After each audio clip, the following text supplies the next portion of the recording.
All right, well, welcome back to our series on the architecture of reality. We're going to be talking about astrology today, and because we're going to be looking at the way uh, medievals conceived of the influence that the world had on their lives and on their opportunities and on their personality, that sort of thing. And hopefully, what it does is opens up our eyes to the ways that we as moderns begin to see the understanding of the influence of the world on us, because there is no way to live as if there isn't an interconnected influence between the world and ourself, or our conception of ourself, or our personality, those sorts of things. But in our own day, those particulars, the way that it happens, actually becomes invisible to us because it's assumed by everyone. Whereas, so looking at the astrology of the medievals, which was, if you can put it this way, it was a very Christian understanding of astrology. um, I think can help us see the ways that our own day has a similar sort of uh, understanding of influence. It's not from the stars necessarily, but it's from other things.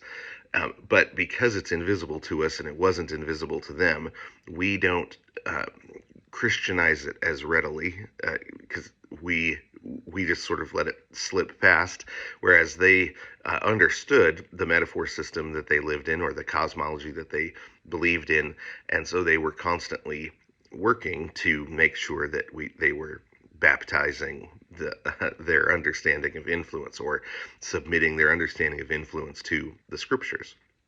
Because in medieval literature, the influences of constellations and planets was assumed. It was assumed, more in the Middle Ages than it was necessarily in the ancient world. In the ancient world, sometimes you have a deep understanding of the influences of the sun, the moon, the stars, the planets, the constellation, and sometimes you don't.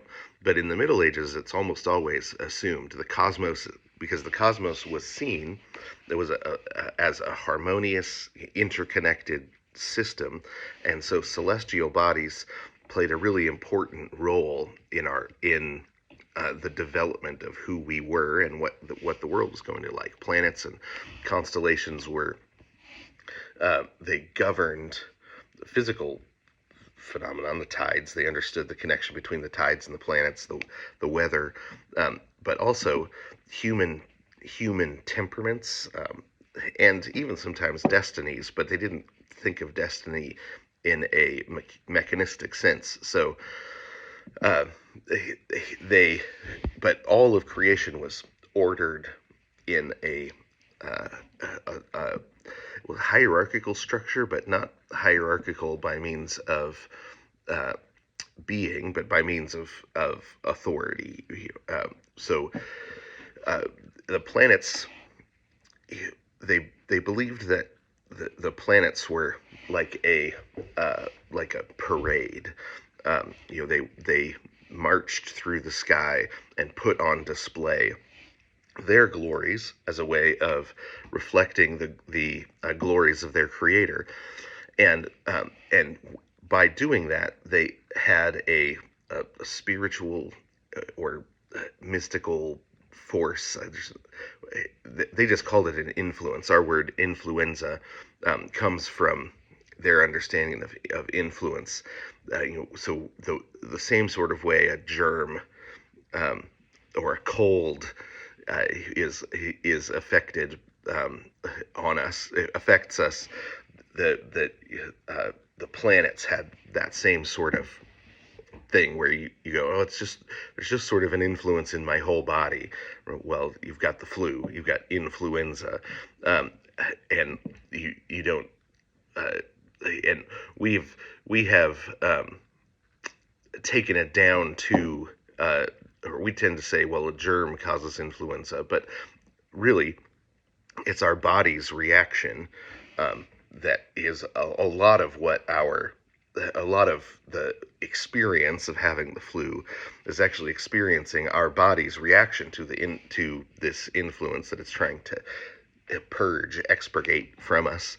Um, so the planets had that sort of influence, as well as the zodiac signs. And if you got to remember that the sun and the moon were considered planets. So the seven visible planets plus the signs of the zodiac, and the signs of the zodiac are the constellations that the sun and the moon move through on their path. Right. That's what the constellations are. There's 12 signs, and they are uh, associated kind of with the months. They're the uh, zodiac months where the sun and the moon are, or where the sun is rising. What zodiac sign is the sun rising in? Well, through, you've got this in literature. You've got Chaucer. He's got the Physician's Tale, which explains it, but each of the people that tell a story in Chaucer is also associated with a constellation or planet. You know, you've got there the uh, the people on that are heading out on their pilgrimage are all symbolically related to the zodiac. So the entirety of Chaucer is really about the way different zodiacs influence us, or different constellations of the zodiac influence us. Obviously, in Dante, the whole the final uh, book, the Paradiso, is a trip through the celestial and planetary order. But he uses it more to reflect on the moral order, or the spiritual order, or the intended order that God has for the world, where each of the spheres of heaven he uses to think through a particular virtue, and then even in authors like Geoffrey of Monmouth, you've got an understanding of the way important events in history relate to astronomy or astrology. That it's not just individuals, but societies are also influenced. So they really believed that there was a deep influence between what was going on in the heavens and what was going on Earth. That it was an interconnected relationship, and but they didn't think of it in a deterministic way. In fact, they would often say that it was a rejection of God's rule to think deterministically, that the planets and the constellations and the influence that they had was part of the way that God governed. He governed by means, and so any sort of determinism was condemned. So free will was never overridden by celestial influence, even though astrology was sometimes used to explain maybe tendencies or opportunities, but it wasn't like there's these fixed outcomes that astrology brought about. And that's because they really believed there was a deeply integrated understanding of the intellectual life, the spiritual life, even artistic, the what made somebody an artist, and the specific influences. You have the moon that influenced growth, reproduction, cycles of change. It was considered feminine because a woman goes through reproductive cycles the same way, at about the same rate that the moon goes around the Earth. And later you have sort of the Victorians pick some of this up and they create the werewolf, which is that when something when the relationship with the moon goes terribly wrong, you've got this monthly monster that shows up. You've got some the under you know the moon was seen as feminine, and and it influenced when things were good. It influenced reproduction, growth, the tides, um, and uh, and then the ability to change. So which when it's out of control is unstable, but that ability to change and grow is also a good thing when it's in control, right? So when you realize that something's wrong and you are able to change it, that's the positive influence of the moon. And you've got Mercury, who was associated with communication, intelligence, cunning, in which there's a good sense of cunning. When you really understand how things work and how people work, how to come in to a capitalistic situation and everybody leaves happy. Well, that's the influence. That's when somebody's under the influence of Mercury. Public speaking, writing, uh, but then when it's negative, it's trickery and deceit. And then Venus, love, beauty, harmony, pleasure, romance, sensuality, marriage, relationships, art, and then aesthetic refinement. Somebody that is well associated with Mercury or under the influence of Mercury really understands peace and balance in art. But then when it goes wrong, it's indulgence and lust. And the sun uh, is associated with masculinity and vitality and authority and illumination, understanding and knowing and understanding things well. Um, you, Kingship and creativity are all associated with the sun. And Mars is war and aggression, courage. When somebody is very passionate about justice, that's passionate in the sense that they'll fight for it. Um, and when there's ambition in a good sense, but then also the destructive nature of ambition that is not tempered by love. So you can have the bravery and strength, but also indiscriminate violence or outbursts of anger. Those are all things associated with Mars. Jupiter, the influence of Jupiter is associated with morality and leadership and the magnanimity, the good king. It's also associated with the growth of spring, the breakthrough of spring and the resurrection of spring, and a, a, a religiously devoted king would be said to be under the influence of Jupiter, right? Because their rule and their reign is tempered by magnanimity and justice and wanting what's best for others. And then Saturn is melancholy, which that comes the kind of understanding of the world that comes with age. So Father Time is basically what is Saturn in the way that we talk in our modern age, but also death, the cloaked figure with the scythe. Those things all are they are symbols that we continue to use that grew out of the symbol of Saturn.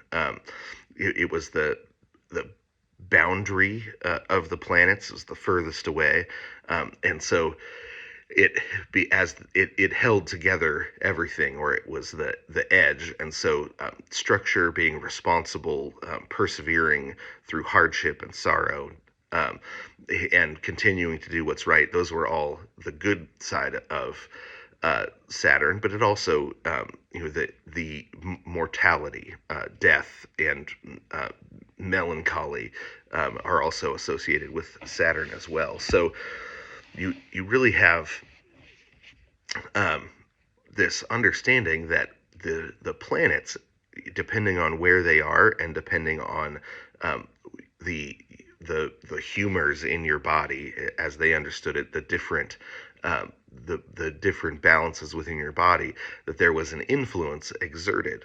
Now, um, it's easy to sort of dismiss this, but in the modern world, we actually have a similar sort of understanding. It's just not a cosmologically integrated understanding. There's all sorts of things that the way that we think of the influence of vitamins and minerals in our life. Do we in our body? Do we have the proper right balance of things, because it can affect our personality? When we talk about chemical imbalances, we actually we're talking about the same kind of physical influences, but for us, we look at the small. We look at the smallest influences, right? So, and there's even a lot of the same kind of warnings, right? You can have a vitamin D deficiency, and it can cause you to be depressed in the winters, because you're not getting enough sun, and that vitamin D deficiency, and you always get that warning. You'll get a warning. Well, don't let it become an excuse, but you should still be making sure that the influence of the vitamins and the minerals in your life, or the hormonal influence in your life, um, we have the same sort of understanding of influence, but it's just not the same integrated influence.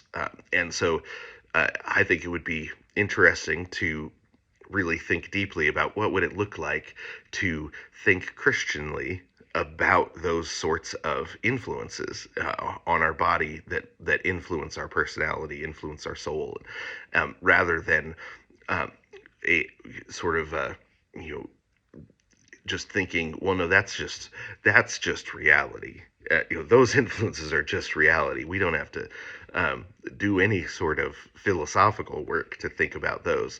Uh, uh, but how do we take our understanding of influence on our personality, influence on our fortunes, influence on our ability to work, and think Christianly about those things? And I think that the medievals give us a good guide by the way that they break down their understanding of influence, and then try to um, submit it to a Christian understanding of the world. Now, I do think that there is actually uh, evidence too that there is a cosmic influence from the planets. I know that in large police stations on a full moon, they put extra police officers on, because there's a lot of issues that come about on a full moon, um, and we don't really understand. There's something mysterious about the influence that the moon has. We know that it does, that our bodies do feel it. If somebody lives without seeing the sun long enough, that their sleep cycles switch to when the moon is down and when the moon is up, right? So if when they're trapped in a mine for a long time, their sleep cycles come to align with the moon rise and the moon set, right? So our body does feel the effects of the moon, for example. So uh, they they they aren't just completely making things up, but it is actually still a mysterious thing and hasn't really gotten the sort of that sort of study. Uh, so we can't just dismiss it as if it's nothing. But I do think the most helpful thing about it is when we see the way they interacted with an understanding of the world's influence on our personality and on our body. Um, that they did a much better job of trying to make sure that they had an integrated understanding of their of their faith as well as the influences of the world.